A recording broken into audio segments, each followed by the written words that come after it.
Kau mungkin percaya kematian adalah akhir, tapi bagaimana jika yang mati tidak pernah benar-benar pergi? Dan bagaimana jika seseorang yang kau cintai perlahan berubah menjadi sesuatu yang mencoba membunuh dengan wajah yang masih tersenyum padamu setiap hari?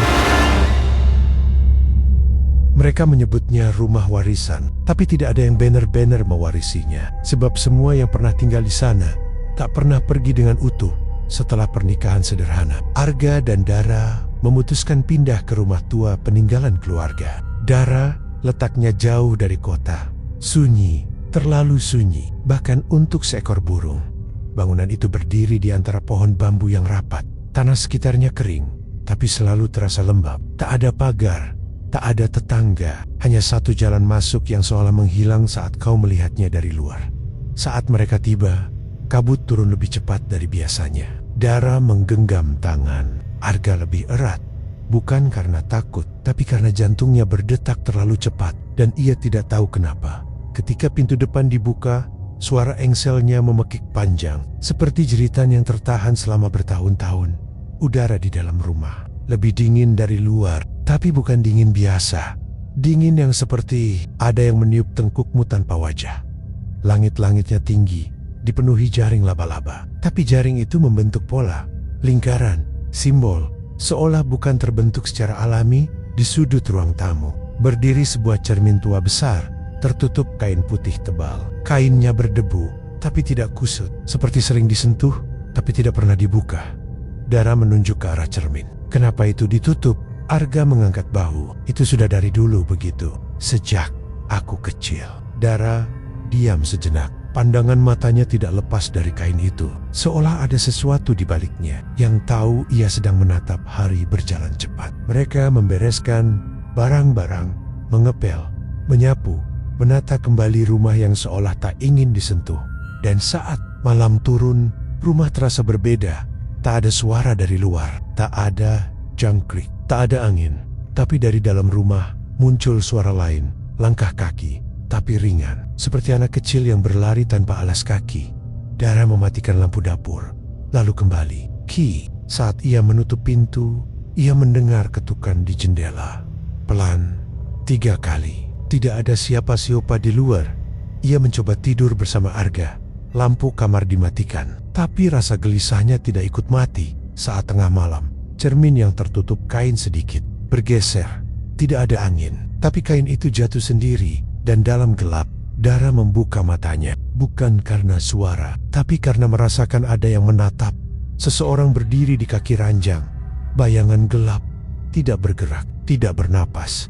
Lalu suara berbisik terdengar jelas di telinganya. Akhirnya, kamu pulang juga. Pagi datang tanpa suara. Matahari menyelinap pelan melalui celah tirai. Namun kamar mereka tetap remang, seolah cahaya enggan masuk. Dara terbangun lebih dulu. Rasa tidak enak di dadanya belum hilang. Ia menatap sekeliling kamar, kosong.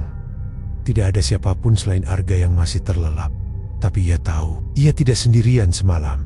Langkahnya menuju ruang tamu terasa berat. Tubuhnya seolah enggan bergerak, seperti ditarik ke arah cermin. Dan saat ia tiba di sana, cermin itu kembali tertutup rapat oleh kain putih. Ia membeku. Kain itu jatuh sendiri semalam. Ia melihatnya. Ia mendengarnya. Ia yakin tidak bermimpi. Dara mendekat perlahan, menatap kain itu, dan melihat satu hal yang membuat darahnya berhenti mengalir. Ada jejak tangan kecil di atas kain, tapi bukan dari luar. Jejaknya timbul dari dalam kaca. Arga menyusul ke ruang tamu sambil menguap dan menggosok mata. Ia tak melihat ekspresi Dara yang pucat. Kamu tidur nyenyak? Tanyanya santai. Dara ingin menjawab, tapi mulutnya terasa berat. Lidonnya kaku, seolah ada sesuatu yang menghalangi ia menggeleng. Kayak ada yang berdiri di ujung ranjang tadi malam, bisiknya. Arga tertawa kecil. Kamu mimpi, Ra? Ini rumah tua. Wajar kalau kamu merasa aneh. Tapi Dara tidak tertawa, karena ketika Arga bicara, ia melihat sesuatu di belakangnya. Bayangan tinggi dan tipis menyelinap masuk ke dalam tembok. Tanpa suara, hari itu mereka membersihkan kamar belakang. Kamar yang selalu terkunci. Kunci lama akhirnya dibongkar paksa. Begitu pintu dibuka, bau busuk langsung menyergap. bau tanah lembab dan bangkai. Dinding kamar penuh coretan, simbol-simbol aneh dengan arang yang sudah pudar. Dan di sudut ruangan ada kotak kayu kecil terkunci rantai. Di atasnya terukir satu nama, Sangga.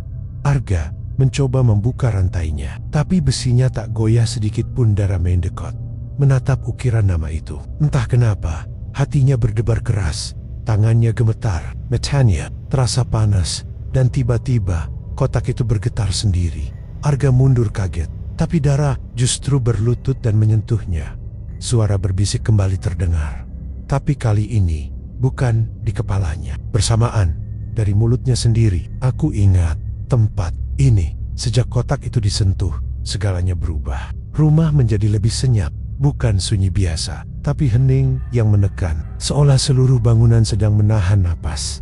Dara tidak berkata apa-apa setelah berbisik, "Aku ingat tempat ini." Arga mencoba bertanya, tapi ia hanya mematung. Cepat, kosong, napasnya berat. Hari itu mereka tak menyentuh kotak lagi, tapi kehadirannya terasa di seluruh sudut rumah, seperti racun. Menyubar diam-diam melalui dinding dan lantai. Arga mulai merasakan hal aneh. Tangannya gemetar, tenggorokannya perih, seolah menelan serpihan kaca. Ketika ia berkaca di kamar mandi, ada goresan merah di lehernya, lurus dan dalam, seperti kuku kecil yang digoreskan pelan. Sementara itu, Dara mengurung diri di kamar. Ia menulis sesuatu di buku catatan. Goresan hurufnya cepat, tak terbaca, seperti bukan dirinya yang menulis. Arga mencoba melihatnya diam-diam, namun semua tulisan itu sudah hilang. Halaman demi halaman, kosong, putih. Padahal jari-jari Dara masih dipenuhi tinta hitam. Malam tiba lebih cepat dari biasanya. Langit seperti diselimuti kabut pekat yang turun dari dalam tanah. Ketukan kembali terdengar, tapi bukan dari jendela, dari dalam tembok. Pelan, berirama, 3 ketukan, diam, 2 ketukan, diam, 1 ketukan. Arga mendekatkan telinganya ke dinding ruang tamu, dan ia mendengar suara yang membuat tubuhnya membeku. Tangisan, lemah dan serak. Bukan tangisan bayi, tapi suara seseorang yang disiksa perlahan. Tertahan selama bertahun-tahun. Ia memanggil Dara, tapi Dara sudah berdiri di belakangnya. Mata terbuka lebar, tanpa berkedip. "Kita harus buka dindingnya," katanya tenang. Dia masih di dalam. Arga menatapnya, bingung. "Siapa?" Dara tak menjawab, hanya menatap ke arah cermin besar yang kini sudah terbuka. Bayangan di dalamnya bergerak sendiri, tak mengikuti pantulan nyata. Dengan palu, Arga mulai menghancurkan tembok yang diketuk di Bu Menggapol. Retakan terbuka, tembok runtuh di baliknya. Bukan ruang kosong, bukan perhiasan, tapi sebuah tangan, kecil dan menghitam, mengeras seperti mumi, masih tergenggam pada sebuah gelang benang merah dengan huruf-huruf kecil dari manik kayu. Dan di sana tertulis satu nama, Dara. Arga berdiri mematung, palu masih tergenggam di tangannya. Tembok yang runtuh menyisakan lubang menganga, dan tangan kecil yang menghitam masih mencengkeram gelang bertuliskan nama istrinya. Ia menoleh ke arah Dara, tapi bukan keterkejutan yang ia temukan. Wajah istrinya datar, tidak takut, tidak terkejut. Seolah ia tahu apa yang akan ditemukan, tahu siapa yang ada di balik dinding itu. Arga memaksa suaranya keluar. "Kenapa ada namamu di gelang itu?" Dara hanya memalingkan wajah. Langkahnya tenang menuju kamar belakang. Tanpa menjawab, Arga mengikutinya dengan ragu. Rasa dingin menjalar dari tumit hingga tengkuk. Di kamar belakang, kotak kayu dengan nama Sangga masih berdiri, tak tersentuh. Tapi kali ini, baunya lebih tajam, amis, seperti darah yang tak pernah menggering. Dara berlutut di depan kotak itu. Tangannya menyentuh kayu lapuk yang terkunci rantai. Lalu, perlahan, ia menarik sesuatu dari lehernya, sebuah kalung. Liontin bundar dengan potongan rambut di dalamnya. "Ini miliknya," bisik Dara. "Aku pernah janji akan mengembalikannya." Arga mundur 1 langkah. "Kamu bicara soal siapa?" Dara menoleh perlahan. Mata itu masih mata Dara, tapi tidak ada dirinya di sana. "Aku bukan Dara yang kamu nikahi, Arga. Aku cuma tubuhnya." Kata-katanya seperti racun yang mengalir pelan, tidak keras, tapi mengikis dari dalam. Arga menolak percaya. "Kamu bukan Dara. Lalu siapa kamu?" Dara berdiri, tatapannya kosong. Ia membuka rantai kotak Sangga, Tak perlu kunci, tak perlu paksa. Rantai itu meluruh sendiri. Kotaknya terbuka perlahan. Asap hitam menyembur keluar, pekat, mengisi ruangan, membentuk wujud tinggi dan bungkuk.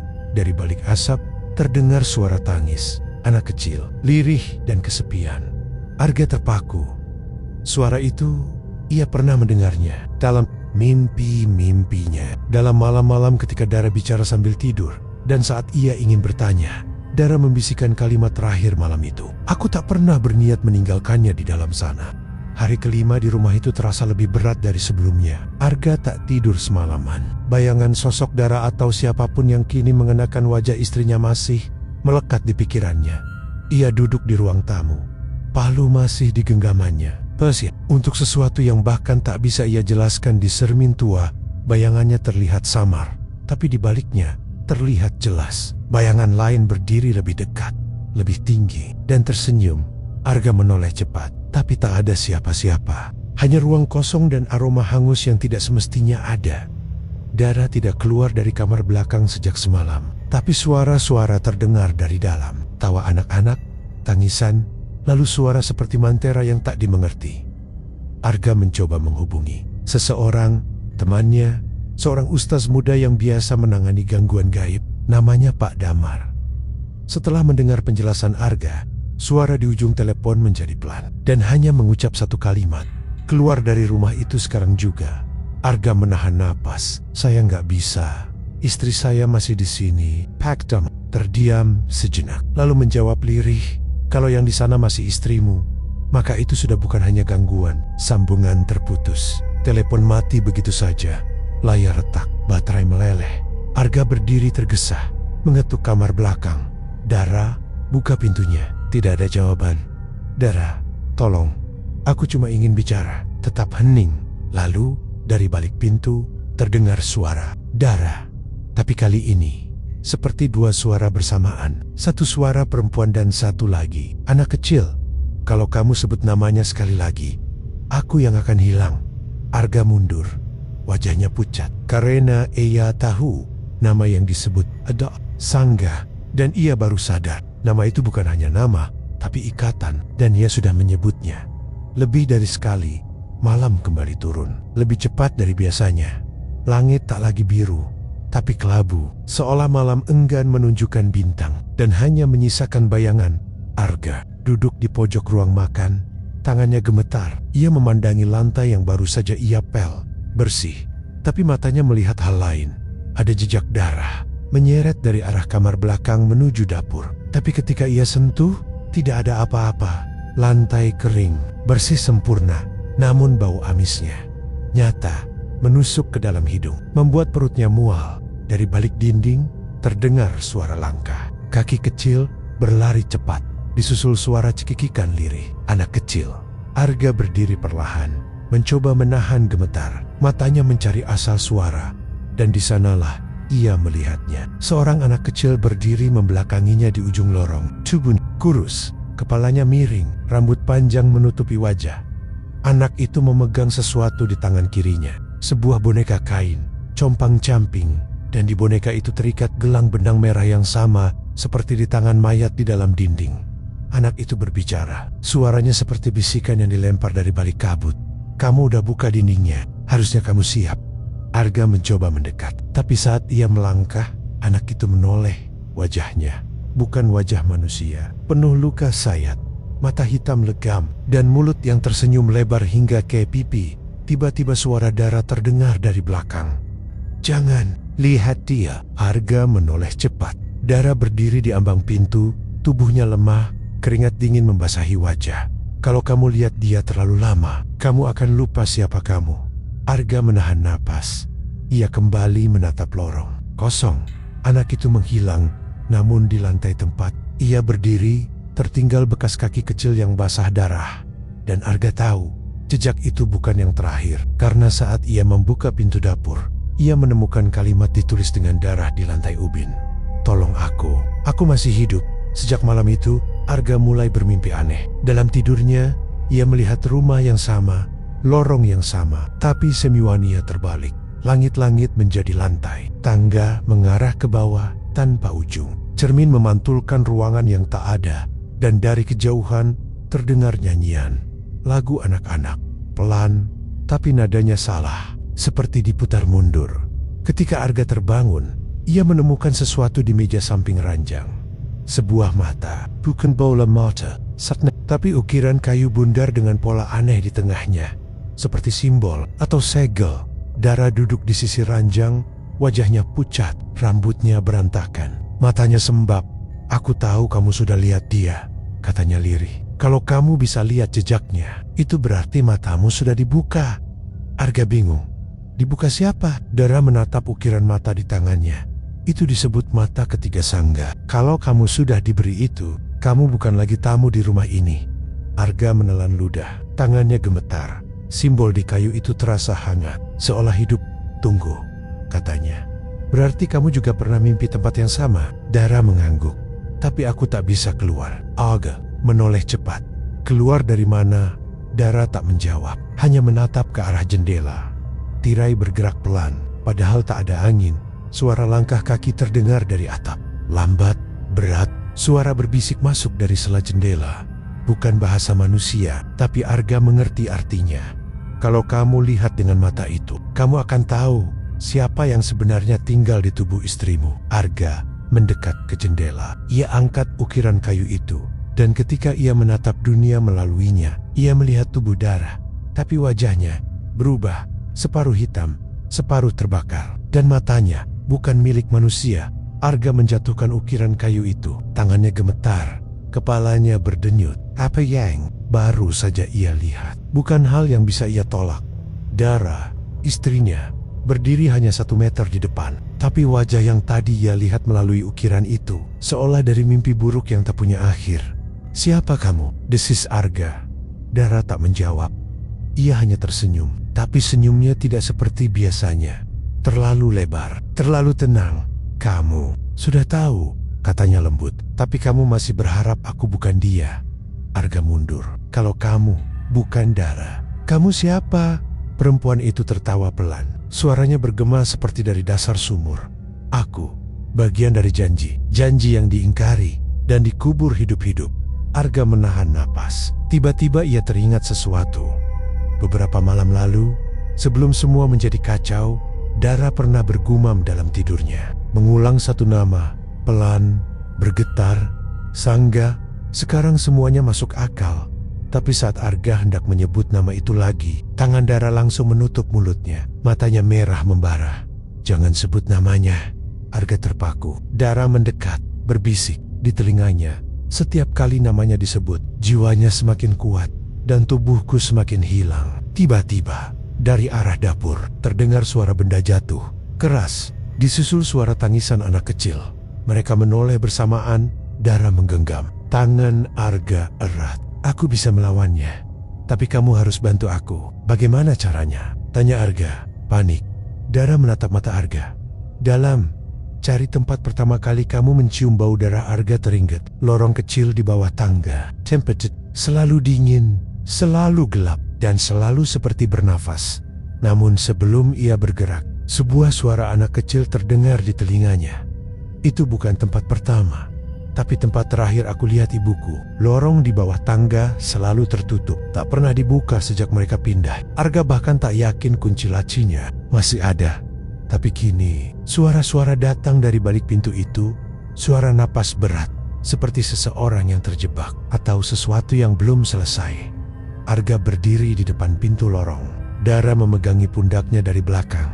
Wajahnya pucat, tapi kali ini tidak ada rasa takut di matanya, hanya penyesalan. "Aku pernah ke sana," katanya pelan, "sebelum kamu tahu siapa aku sebenarnya." Arga memandangnya bingung. "Kapan?" Dara menunduk. "Sebelum kita pindah ke rumah ini." Seketika Arga merasa asing, bukan hanya pada rumah ini, tapi pada kehidupan mereka. "Jadi kamu sudah tahu rumah ini?" Dara mengangguk. "Aku dibawa ke sini waktu kecil bersama ibuku. Waktu itu rumah ini kosong, tapi dindingnya berdarah." Arga menahan napas. Tangannya gemetar saat menyentuh gagang pintu. Dingin, seperti logam yang dicelupkan ke salju. Dengan satu tarikan pelan, pintu terbuka. Bunyi engselnya seperti rintihan. Tangga menurun ke ruang bawah tanah yang gelap. Tapi anehnya, tidak ada dasar. Tangga itu terus menurun dan menurun, seolah tidak pernah berakhir. Arga melangkah, satu kaki, lalu yang lain. Suaranya menggema ke dalam kehampaan. Dara berdiri di ambang pintu, tidak ikut turun. "Aku tidak bisa ikut," katanya. "Kalau aku masuk ke bawah sana, Daya bisa mengambilku sepenuhnya." Arga berhenti sejenak, menoleh. Siapa dia? Tapi sebelum Dara bisa menjawab, tangga di bawah kaki Arga menghilang. Ia terjatuh, terjun ke dalam gelap yang tak berbentuk. Sambil mendengar suara anak kecil, yang dan suara lain, berat dan serak, berbisik, "Sekarang kamu masuk ke tempat semua janji dikubur." Arga terbangun di tempat yang tak bisa ia pahami. Langit di atasnya berwarna abu kehijauan. Tapi tidak ada matahari, tidak ada sumber cahaya, hanya sinar redup yang seperti muncul dari dinding itu sendiri. Ia berdiri pelan. Tubuhnya utuh, tapi jiwanya terasa tercabik, seolah ia sudah meninggalkan sebagian dirinya di atas. Di sekelilingnya, tanah terbentang luas, kering, tapi tidak mati. Ia bisa merasakan tanah itu bernafas. Di kejauhan, deretan batu berdiri tegak, seperti nisan, tapi tidak tertanam. Menjulang, tinggi, dan pada masing-masingnya tersialis nama. Salah satu nama membuat Arga membeku. Dara Anindita. Ia mendekat, tangannya menyentuh permukaan batu itu, dan dari dalam terdengar suara teriakan, seperti seseorang yang dikurung di balik dinding nisan. Suara Dara menyebut namanya, memanggil minta tolong. Tiba-tiba tanah di sekitarnya mulai retak. Dari selanya menghyul tanggan-tanggan kecil, kurus, pucat, seperti milik anak-anak. Tapi jari-jarinya terlalu panjang. Mereka meraih Arga, menarik pergelangan kakinya, menyeret perlahan. Arga berusaha melawan, menendang, berteriak, tapi tak ada yang datang menolong, sampai sebuah suara menggema di langit abu itu. Berhenti. Seketika, tenggen-tenggen itu mundur, menghilang ke dalam retakan. Dari balik kabut, muncul sesosok tubuh, tinggi, kurus. Kepalanya tertutup kain, tapi matanya terlihat menyala merah dari balik lubang kain. Ia melangkah pelan mendekati Arga, lalu berhenti di depan batu bertuliskan nama Dara. "Dia belum mati," ucap makhluk itu. "Tapi kamu yang akan memutuskan siapa yang dikubur lebih dulu." Arga berdiri, terpaku. Makhluk itu tidak bergerak, tapi kekuatannya menekan udara di sekelilingnya. "Siapa kamu?" tanya Arga. Suaranya nyaris tak terdengar.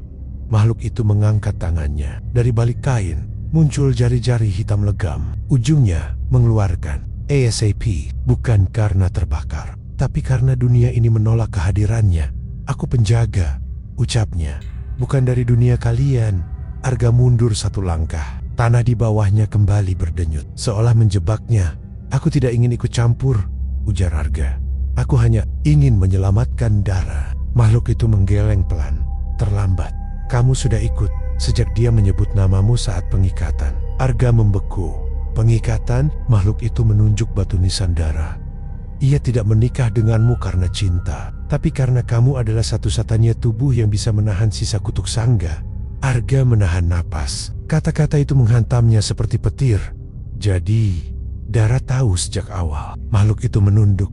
Ia dipaksa. Ia juga korban. Tapi setiap korban pada akhirnya harus memilih. Angin mendesir dari balik kabut. Di kejauhan muncul sosok anak kecil berdiri di tengah lahan kubur. Tubuhnya kotor. Wajahnya tidak tampak jelas. Tapi ia membawa boneka kayu kecil, sama seperti yang dulu Arga temukan di bawah ranjang. Anak itu menunjuk ke arah Arga, lalu berbicara tanpa suara. Namun Arga mengerti. Jika kau buka satu pintu, pintu lainnya juga akan terbuka. Dan Dara bukan satu-satunya yang terikat. Langkah-langkah Arga berat saat mendekati anak kecil itu. Setiap jejaknya menimbulkan suara denting, seperti berjalan di atas besi kosong. Anak itu diam saja. Kepalanya sedikit miring. Boneka kayu di tangannya bergoyang pelan, tergantung di jari seperti boneka gantung. Arga ingin bertanya, tapi mulutnya tak bisa bergerak. Dari belakang, suara sang penjaga terdengar. "Jangan terlalu dekat. Itu bukan anak kecil." Tapi sudah terlambat. Anak itu menatap lurus ke arah Arga. Matanya hitam pekat, tak ada putihnya sama sekali. Seperti lubang, seperti kubur. Dan untuk pertama kalinya, anak itu berbicara. kamu juga lahir dari janji yang dilanggar. Arga memaksakan mulutnya untuk bergerak. Apa maksudmu? Anak itu menunjuk tanah di sebelahnya. Tanah itu retak, lalu terbuka. Di dalamnya, sebuah batu nisan. Tapi bukan milik Dara, bukan milik siapapun yang dikenal Arga di sana tersialis. Satu nama yang tak pernah dia dengar. Tapi di bawahnya tertulis ayah Arga. Arga membeku. Napasnya terhenti. Aku tidak punya anak. Anak itu tersenyum. Tapi kamu pernah berjanji. Dan janji itu dikubur bersama ibuku. Suara tanah kembali bergetar. Dari balik nisan muncul tangan perempuan. Kuku panjang, kulit rusak. Tapi cincin di jarinya adalah cincin yang pernah Arga berikan bertahun-tahun lalu pada seseorang yang kini tak lagi ada dalam hidupnya. Seseorang yang seharusnya tidak tahu rumah ini, tidak tahu Dara, tidak tahu kutuk ini. Tapi kini ia bangkit, membuka mata dan berbisik, aku juga tidak pernah pergi, hanya ditinggalkan. Arga mundur, napasnya tercekat. Sosok perempuan yang bangkit dari tanah itu bukan bayangan, bukan mimpi, tapi nyata. Ia mengenalnya, Alia, mantan tunangannya yang pernah menghilang tanpa kabar. Setelah pertengkaran besar bertahun lalu, Alia, suara Arga gemetar. Apa yang kamu lakukan di sini? Perempuan itu mendekat. Tanah seakan mengalah pada setiap langkahnya. Matanya kosong, tapi dalam kekosongan itu ada luka yang membatu. Aku menunggumu di ruang gelap yang kamu tinggalkan. Dan di dalam perutku, sesuatu ikut menunggumu. Agak tersentak. Apa maksudmu? Alia menunjuk perutnya. Rata, tak ada tanda kehidupan. Tapi tiba-tiba dari balik kulitnya, sesuatu bergerak, menekan dari dalam, menendang. Aku hamil, Arga. Tapi kamu terlalu sibuk dengan hidup barumu. Kamu tak pernah tahu, janin itu tak sempat lahir karena kutuk sudah datang lebih dulu. Dari tanah, suara lolongan terdengar. Dan dari balik tubuh Alia, muncul bayangan hitam kecil, merangkak cepat, bersuara seperti anak menangis, tapi tawa yang bersahutan. Janin itu kini tidak tahu apakah ia manusia. Tapi Alia membuka telapak tangannya. Di sana, sebuah pecahan cermin. Di permukaannya, Arga melihat refleksi dirinya, tapi wajahnya berbeda. Matanya hitam, dan di belakangnya, Dara berdiri. Dengan darah mengalir dari hidung. Alia berbisik, Dara tahu semua ini, tapi dia memilih tetap bersamamu karena ia juga butuh tubuh yang bisa menampung. Arga menjerit dalam hati. Kepalanya mendidih oleh suara-suara yang mulai berbisik serempak. Mana yang ingin kau selamatkan, Arga? Anak yang tak sempat lahir? Atau istri yang bukan milikmu sepenuhnya? Arga menatap pecahan cermin di tangan Alia.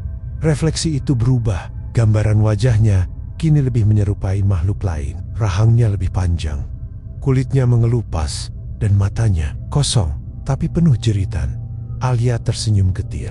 Cermin ini bukan sembarang kaca. Ini saksi terakhir sebelum Sangga mengambil. Tubuk angin berdesir dari arah tanah retak. Suara langkah menggema. Darah muncul dari balik kabut. Bajunya compang-camping, kakinya berdarah. Tapi ia berdiri tegak dan tenang. Arga melangkah ke arahnya. Aku tahu semuanya sekarang. Darah menatap, tidak membantah. Tidak membenarkan. Kenapa kamu tidak pernah bilang? Tanya Arga. Kenapa kamu menyembunyikan tentang Alia? Tentang janin? Tentang kutuk itu? Dara menarik napas. Kemudian ia menjawab dengan suara datar. Karena kamu tidak akan bisa menerima kenyataan bahwa ini bukan hidupmu, tapi warisan dari darahmu sendiri. Arga mengerutkan kening. Apa maksudmu? Darahku. Dara menunjuk kembali ke cermin. Refleksi. Arga berubah lagi. Kali ini ia tidak sendiri. Di belakangnya berdiri sesosok pria tua, berjubah, matanya putih seluruhnya, dan di tangannya tergenggam gulungan kain kuno. Dara berbicara pelan. Itu kakekmu. Dialah yang pertama kali membuat perjanjian dengan Sangga untuk kekayaan, untuk kuasa, untuk melindungi keluarganya dari perang yang tidak pernah tercatat. Cermin di tangan Alia mulai pecah sedikit demi sedikit. Namun setiap retak memperjelas masa lalu. Arga melihat bayangan rumah, masa Kesilnia, ayahnya, ibunya, dan seorang dukun perempuan yang sering berkunjung malam-malam. Ya, pikir itu hanya mimpi masa kecil. Ternyata itulah awal segalanya. Dara menatapnya dalam-dalam. Kamu tidak hanya korban, Arga. Kamu juga penerus kutuk itu. Dan Semua ini baru tahap pertama. Langit di atas Arga menggelap lebih pekat dari sebelumnya. Waktu seolah tidak bergerak. Dunia tempatnya berdiri kini terasa seperti ruang antara napas dan kematian. Ia memalingkan pandangan dari Dara hanya untuk melihat tanah di sekitarnya mulai bergerak, berdenyut seperti jantung, lambat, berat, tapi penuh amarah. Alia sudah menghilang. Begitu pula anak kecil yang membawa boneka. Kini hanya ada Arga, Dara, dan sosok tua dari dalam cermin yang kini berdiri nyata. Lelaki tua itu mendekat tanpa suara. Jubahnya panjang menyapu tanah. Matanya putih, tapi wajahnya seperti mengenali. Arga, sejak lahir, kau menolak warisanmu, cucuku. Suara itu terdengar di dalam kepala Arga, menggema seperti gema dalam ruangan tertutup. Aku tidak meminta semua ini, jawab Arga, gemetar. Tapi kamu menikahi Dara, dan saat kamu menerima cincin warisan keluarga, kamu menyelesaikan perjanjian yang dulu hampir terputus. Arga mengingat cincin itu. Cincin antik dari ayahnya, yang katanya hanya simbol keluarga. Cincin itu adalah segel. Sang leluhur mengangguk. Sangga hanya bisa diikat jika ada darah yang mengikat. Cincin itu tubuhnya. Kamu adalah penguatnya. Dara adalah pintunya. Tanah di bawah kaki Dara mulai menghitam. Tubuhnya bergetar, tapi ia tidak melawan. Dara, teriak Arga, mencoba meraih tangan istrinya. Namun sang leluhur mengangkat tangan. Seketika tubuh Arga membeku. Nafasnya berat, kakinya tak bisa digerakkan. Kau bisa memilih, Arga, lepaskan ikatan. Tapi kutuk akan mencari penerus lain. Atau akhiri semua ini di sini. Bersama darah yang memulai dan darah yang mewarisi. Lalu sang leluhur membuka jubahnya. Di dalamnya tidak ada tubuh, hanya tulang yang berlumur. Tanah, dan dari tulang rusuknya tumbuh wajah-wajah kecil. Semua menangis. Semua memanggil nama yang sama. Nama Arga. Wajah-wajah kecil di tulang rusuk itu terus menangis, memanggil Arga, seakan menuntut sesuatu yang bahkan belum ia mengerti sepenuhnya. Di tengah suara tangis itu, tanah di bawah Dara mengelupas. Dari celahnya muncul akar-akar hitam, menjalar ke atas, mengikat kakinya, tapi Dara tidak melawan. Ia menunduk, mulutnya bergetar, seakan sedang membaca sesuatu yang tak terdengar. Arga masih tak mampu bergerak. Tubuhnya terkunci oleh kekuatan sang leluhur. Apa yang kamu lakukan pada Dara? Sang leluhur tidak menjawab, tapi Dara mendongak. Matanya kini bukan matanya, putih seluruhnya. Dan dari sudut bibirnya, darah perlahan menetes. Aku harus menggenapi perjanjian ini, Ga, agar kamu bebas. Dan Sangga bisa kembali tidur. Arga berteriak, jangan lakukan itu. Aku akan cari jalan lain. Namun tubuh Dara kini telah dilingkupi akar hingga ke bahunya. Hanya wajahnya yang tersisa. Ia tersenyum. Kamu lupa, Arga. Kita tidak bertemu karena takdir, tapi karena panggilan. Suara keras menghantam langit. Petir menyambar pohon tua di kejauhan. Api menyala, dan dari balik cahaya muncul sesosok bayangan lain. Lebih besar, lebih hitam, dan ia keluar dari tubuh Dara. Itu Sangga, tapi ia bukan roh, bukan pula makhluk. Ia seperti kumpulan dosa yang diberi bentuk. Matanya adalah wajah Dara yang membeku. Mulutnya adalah jeritan Alia yang membelah malam. Arga meronta, dan tiba-tiba tubuhnya bebas. Sang leluhur telah lenyap, tapi suara dalam kepala Arga berkata, ini waktumu, cucuku. Jangan jadikan semua pengorbanan ini sia. Arga berdiri di antara dua dunia. Yang satu memanggilnya dengan cinta, yang satu menagihnya dengan darah. Dan Sangga mendekat dengan tangan terulur, bukan untuk membunuh, tapi untuk menyatu. Arga berdiri kaku. Sangga semakin dekat, tangannya nyaris menyentuh dada Arga. Namun sebelum yari-yari hitam itu mengenai kulitnya, sebuah suara terdengar dari arah kanan. Pelan, namun tegas.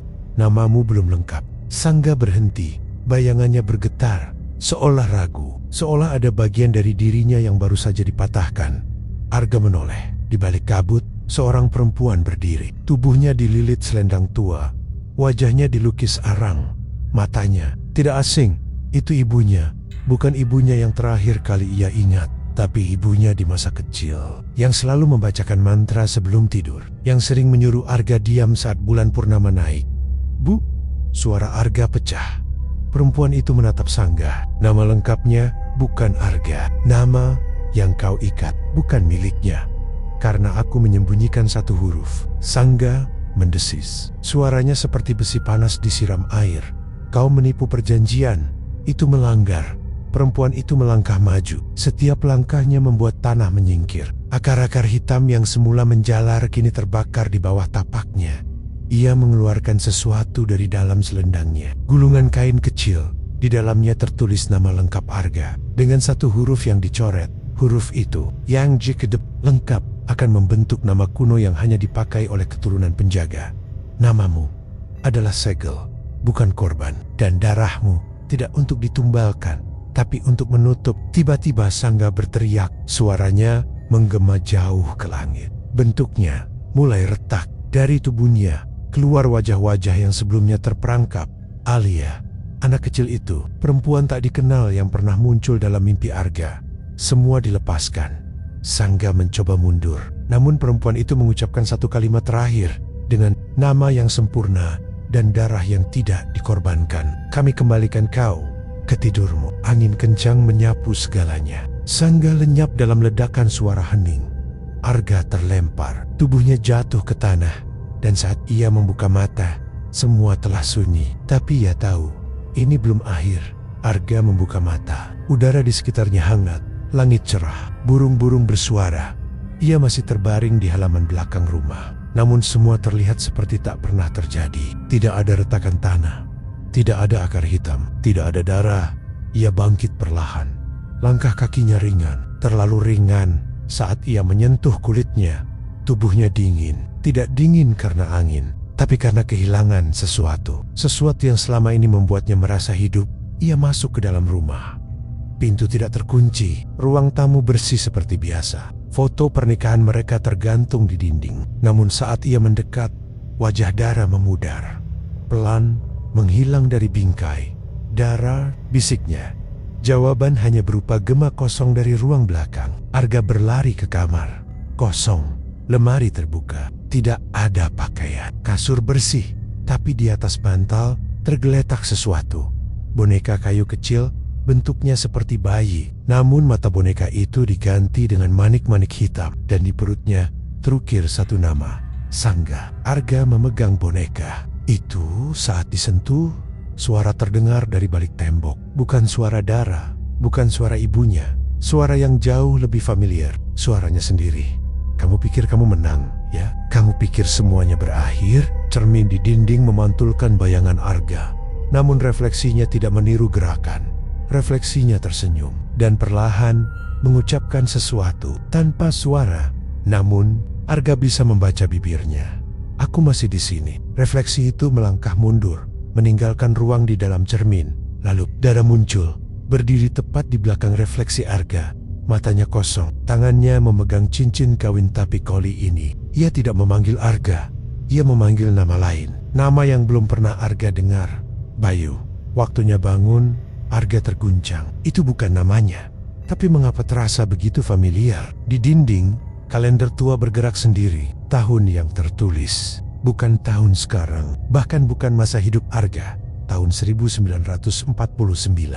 Angka tahun di kalender tua itu bergetar. Satu-satu, angka-angka berubah. Waktu berputar mundur. Seperti jarum jam patah yang dipaksa kembali ke awal.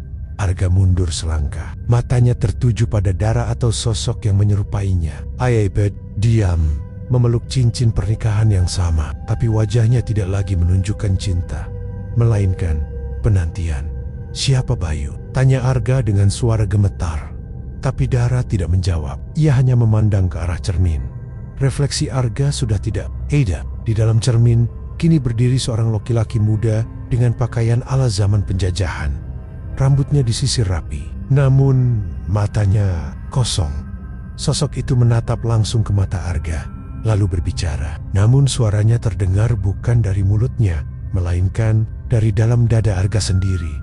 Aku adalah kamu yang dulu pernah hidup, yang dibunuh karena menolak sumpah. Tubuh Arga terhuyung, kepalanya dipenuhi kilatan-kilatan memori yang bukan miliknya. Ritual malam. Darah yang tertumpah. Seorang perempuan menangis sambil menggendong bayi. Bayi itu bernama Bayu, dan Bayu adalah dirinya. Arga menjerit, tapi suaranya teredam. Udara di sekeliling berubah menjadi padat. Suaranya seperti ditelan. Ruang Kamu dibangkitkan kembali untuk menyempurnakan kutukan yang dulu kau tolak. Sangga tak pernah melupakan. Di tangannya, boneka bayi itu mulai hangus sendiri, terbakar dari dalam. Namun suara tangisan bayi justru makin keras. Tangisan itu berasal dari bawah rumah. Darah atau makhluk yang menggunakannya berjalan menuju lorong sempit, membuka lantai kayu yang tersembunyi. Tangga kayu tua muncul, menurun ke ruang bawah. Tanah yang tidak pernah mereka tahu ada. Kita harus kembali ke tempat pertama. Semuanya dimulai, katanya. Tempat kau dikubur tanpa nama, tanpa doa, tanpa dendam yang dilepas. Arga tidak bisa menolak. Kakinya melangkah sendiri. Bawah tanah memanggilnya. Dan saat ia menuruni tangga itu, udara berubah. Hawa mati menyelimuti. Di ujung tangga terbentang sebuah ruangan batu. Dan di tengahnya ada sebuah kuburan tua. Tertulis satu nama, terukir kasar oleh paku dan darah. Bayu, anak Sangga yang menolak. Di depan makam itu, Arga membeku. Tak mungkin. Bayu, ia sendiri sudah mulai tak yakin siapa dirinya. Kuburan itu tak dijaga, tak dililit bunga. Hanya batu dan tanah kering yang menjerit bisu. Darah berdiri di sampingnya. Atau makhluk yang memakai wajah darah. Ia mengangkat tangan. Sebuah pisau upacara muncul dari dalam selendangnya. Tua, berkarat, tapi berdenyut. Seperti urat hidup. Satu tetes darahmu akan membangkitkan memori tanah ini. Dan kebenaran akan memilih siapa yang layak hidup. Arga menatap pisau itu. Lalu menatap tangannya sendiri. Ada goresan lama di sana. Bekas luka yang ia tak pernah ingat bagaimana terbentuk. Makhluk itu memotong ujung jari. Arga pelan. Namun rasa sakitnya bukan hanya fisik. Saat darah menetes ke tanah, getaran menjalar dari dasar bumi. Tiba-tiba, tanah kuburan terbuka sendiri. Retakan membentuk pola spiral. Dan dari dalamnya, asap hitam keluar. Namun yang muncul bukan hantu, bukan roh, melainkan sosok anak kecil. Sekitar usia 7, tubuhnya kotor. Matanya putih seluruhnya, tapi ia tersenyum. Halo, ayah. Arga mundur. Siapa kamu? Enoch It's tertawa pelan. Aku adalah kamu yang tidak jadi, versi yang mati sebelum dikutuk. Ia mengangkat tangan, dan dari tangannya muncul biangan-biangan masa lalu. Bayu muda, menolak ikut ritual pengorbanan. Kabur dari hutan, diburu, dibunuh. Namun sebelum mati, ia berdoa. Bukan minta selamat, tapi minta dirinya dihapus dari sejarah. Doa itu dikabulkan, tapi tidak sempurna karena satu orang menyimpan namanya. Ibunya. Arga kini mulai mengingat mimpi aneh wajah ibunya saat kecil. Mantra-mantra yang dibisikkan saat demam. Itu bukan pelindung, tapi segel agar ia tidak pernah tahu siapa dirinya sebenarnya. Kau hidup bukan karena takdir, kata anak itu, tapi karena ada kutukan yang belum selesai ditagih. Darah tiba-tiba menggigil. Tubuhnya berubah. Wajahnya retak seperti topeng tanah liat. Dari dalam tubuhnya, suara lain keluar. Sangga belum kenyang, dan kau masih utangnya? Tanah bergemuruh. Cahaya di langit memudar. Seolah matahari pun menolak menyaksikan. Arga tahu Bayu berdiri di antara makam terbuka dan sosok anak kecil yang mengaku sebagai versi dirinya yang tak jadi. Sementara itu, tubuh Dara terus merekah. Kulitnya berubah abu-abu, matanya perlahan lenyap, diganti dengan 2 rongga hitam. Sangga masih lapar, kata suara dari dalam tubuhnya. Darahmu saja tidak cukup. Kami butuh ingatanmu, kami butuh keturunanmu. Arga terhuyung, sakit kepala menyerang begitu keras, hingga ia jatuh berlutut. Gambaran-gambaran masa lalu menghantam pikirannya. Ritual di tengah hutan, Lilin Hitam, doa dalam bahasa yang tak dikenali.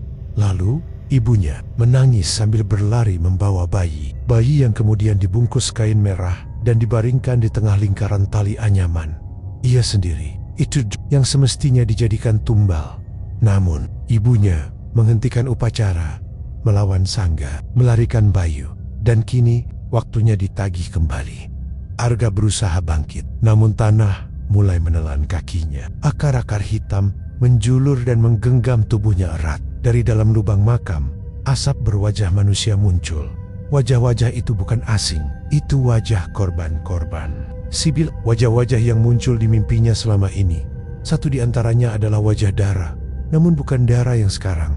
Dara yang hangat, yang dulu menari di tengah hujan, yang dulu bilang ingin punya anak laki-laki dan memberi nama Bayu. Semuanya ternyata pengulangan, siklus, Sangga tidak membunuh sekali. Ia membentuk lingkaran yang terus berulang. Anak kecil itu menatap Arga, lalu berbisik, "Kalau kau ingin mengakhiri semua ini, kau harus mati sebagai dirimu sendiri." Arga menatap anak itu. "Dan siapa diriku sebenarnya?" Anak itu tersenyum. "Bukan korban.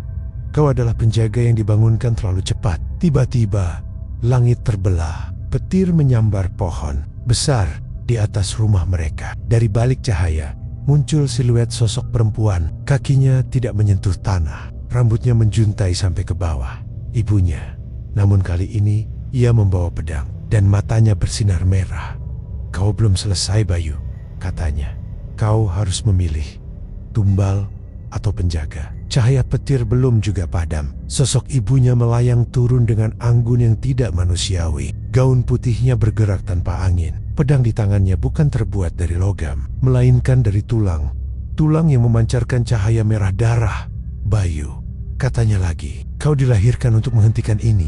Tapi kau kabur. Dan sekarang kau kembali sebagai Arga." Arga menatap pedang itu. Suara-suara mulai berdengung di sekitarnya. Bisikan dari tanah, Dariuk dari udara. "Bunuh anak itu," bisik satu suara. "Hancurkan makamu sendiri," kata suara lain. "Serahkan tubuhmu pada Sangga, dan semua ini akan selesai." Rayu yang ketiga. Ibunya melangkah maju. Wajahnya tidak lagi lembut, matanya merah seperti bara. Tapi Arga bisa melihat kesedihan yang dalam di sana. "Kau harus memilih," ucap ibunya. "Karena jika tidak, Sangga akan memilih untukmu." Tiba-tiba, tanah bergetar hebat. Dari lubang makam, tangan-tangan muncul. Tangan manusia, wanita, anak, semuanya tertarik keluar oleh akar-akar hitam yang menjalar cepat. Darah yang masih kerasukan mulai berjalan mendekat. Tapi langkahnya terhenti saat satu dari tangan itu mencengkeram pergelangan kakinya. Suaranya berubah jadi jeritan yang menusuk telinga.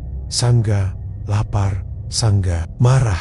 Anak kecil itu versi muda.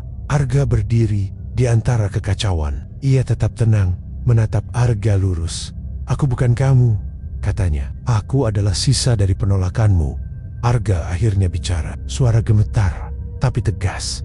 "Aku tidak ingin jadi tumbal, tapi aku juga bukan pengecut." Ia meraih pedang dari tangan. Tangannya terbakar seketika, namun ia tak melepaskan. Saat jari-jarinya menggenggam erat, semua suara berhenti. Tanah berhenti bergerak. Darah pingsan di tempat. Tangan-tangan itu menghilang kembali ke dalam bumi. Arga berdiri, tegap seakan seluruh kehidupan sebelumnya cuma mimpi. "Kalau aku harus memilih, aku akan jadi penjaga, tapi bukan untuk meneruskan kutukan." Ia mengangkat pedang itu tinggi dan menebas makamnya sendiri. Saat pedang menembus tanah, teriakan terdengar. Bukan dari Arga, bukan dari Dara, bukan dari ibunya, melainkan dari langit. Langit yang pecah. Dan dari retakannya muncul mata raksasa yang menatap ke bawah. Mata Sangga. Langit bukan lagi langit. Ia berubah menjadi daging yang berdenyut. Urat-urat gelap menyebar seperti luka terbuka di antara awan. Dan dari celah terbesar muncul satu mata raksasa. Mata itu tak berkedip, tak berpola. Ia memandang Arga seolah melihat jauh ke masa sebelum kelahiran. Melihat dosa yang tak tercatat. Janji yang pernah dibuat saat jiwa masih melayang di batas hidup dan mati. "Sangga telah melihatmu." Suara itu bukan sekadar terdengar. Ia menggema langsung di dalam tulang. Memaksa Arga mengingat. Bahkan yang tidak ingin ia ingat. Ibunya berlutut. Pedang tulangnya hancur menjadi abu di tangannya. "Waktumu hampir habis, Bayu," ucapnya lirih. Sangga tak bisa dilawan. Hanya bisa ditipu. Arga menggenggam tanah bekas makamnya yang sudah terbelah. Asap hitam keluar dari dalam retakan. Namun kali ini bukan mencekam. Asap itu membawa suara tangisan seperti nyanyian bayi yang tertunda kematiannya. Dara mulai tersadar. Ia lemah, tapi masih hidup. Arga merangkak menghampirinya. "Dara, kita harus keluar dari sini." Namun Dara menggenggam tangannya dan berbisik, "Aku lihat semuanya. Arga, kau bukan suamiku, tapi aku mencintaimu." Bahkan sebagai kutukan, langit mulai meneteskan darah. Tetesannya bukan hujan biasa. Cairan pekat berwarna hitam merah menghantam tanah dan membentuk simbol-simbol kuno. Anak kecil itu kembali, berdiri di tengah lingkaran. Ia tersenyum, lalu berkata, "Satu-satunya cara menghancurkan kutukan ini adalah dengan mengulang awalnya. Tapi kali ini, Kau harus menyelesaikan ritualnya. Arga menggeleng. Aku tidak mau mengorbankan siapapun, bukan Dara, bukan anak itu, bukan siapapun lagi. Tiba-tiba, tanah di sekeliling mereka mulai terangkat, seperti panggung upacara. Simbol-simbol darah membentuk lingkaran sempurna. Don dari Otas, mata Sangga berkedip, meneteskan air mata. Air mata itu jatuh ke tanah dan menciptakan sosok baru. Seseorang yang persis seperti Arga. Tapi matanya kosong, senyumnya palsu, dan tangannya memegang pusaka yang sama. Pedong Tuleng kembaran Arga, Bayu versi lain, yang tidak kabur, yang menyelesaikan ritual dan menjadi pelayan Sangga. Pilih, bisik suaranya, yang menghapus kutukan atau yang melanggengkannya. Langit mulai runtuh, waktu tak lagi bergerak, dan seluruh dunia menahan napas, menunggu pilihan Bayu. Dua sosok berdiri berhadapan di tengah lingkaran darah. Yang satu adalah Arga dengan luka di dada dan mata penuh ketakutan yang ditekan dengan keberanian. Yang satu lagi adalah dirinya sendiri, Bayu yang tidak pernah kabur. Bayu versi lain itu tak berkedip. Ia bukan sekadar kembaran. Ia adalah kemungkinan Bayu yang menyelesaikan ritual. Bayu yang menyerahkan semua, bahkan jiwanya, di tangan kembaran. Itu, pedang tulang bersinar redup. Ia mengangkatnya, lalu menunjuk langsung ke dada Arga. Kau adalah kegagalan, katanya datar. Karena menolak Sangga, karena mencintai, karena memilih manusia. Langit di atas mulai berputar. Mata Sangga perlahan berubah. Bukan lagi mengawasi, tapi seperti sedang menilai. Arga berdiri, tubuhnya gemetar, tapi tatapannya tajam. Jika mencintai Dara adalah kesalahan, Max, biarlah aku salah. Bayu lain itu tersenyum. Bagus, katanya, lalu maju dan menyerang. Dua pedang bertabrakan. Namun suara benturannya tak seperti logam, melainkan seperti tulang patah dan bisikan roh yang meraung di udara. Saat bila mereka bertemu, waktu berhenti, dan dalam sekejap Arga melihat segalanya. Seluruh garis keturunannya, seluruh roh yang terperangkap, semua mata yang pernah menatap ke langit dan berharap Sangga tak melihat mereka kembali. Arga paham, ini bukan tentang dirinya, ini tentang semua yang pernah dijadikan tumbal. Dan mereka menunggu dibebaskan. Pedang bertabrakan lagi. Kali ini lebih keras. Bukan sekadar suara tapi gema yang mengguncang tanah. Simbol-simbol darah di tanah mulai menyala. Satu persatu mengelupas, menjadi cahaya yang berterbangan ke langit. Bayu sang kembaran mendorong Arga hingga tersungkur. Darah menetes dari dahinya. Namun Arga bangkit lagi. Meski tubuhnya terbakar, meski tulangnya terasa retak dari dalam. Kenapa kau bertarung? Tanya Bayu tanpa emosi. Kau sudah tahu siapa yang menang. Sangga tidak bisa dikalahkan. Arga tak menjawab. Ia hanya melirik Dara yang terbaring lemah. Masih bernapas, masih ada harapan, masih ada sesuatu yang layak diperjuangkan. Bayu mengayunkan pedangnya. Namun kali ini Arga tidak menghindar. Ia membuka lengannya. Menerima serangan itu, pedang menusuk dadanya. Namun tidak ada darah. Yang keluar hanyalah asap putih menyala seperti roh. Wajah Bayu berubah. Untuk pertama kalinya ia terkejut. Tidak, kau, Arga, tersenyum lemah. Aku bukan penjaga, aku bukan tumbal. Aku adalah sisa dari semua yang mereka lupakan. Tiba-tiba langit runtuh, mata mulai meleleh. Cahaya putih keluar dari retakannya. Dan dari tubuh Arga, bayangan-bayangan kecil muncul.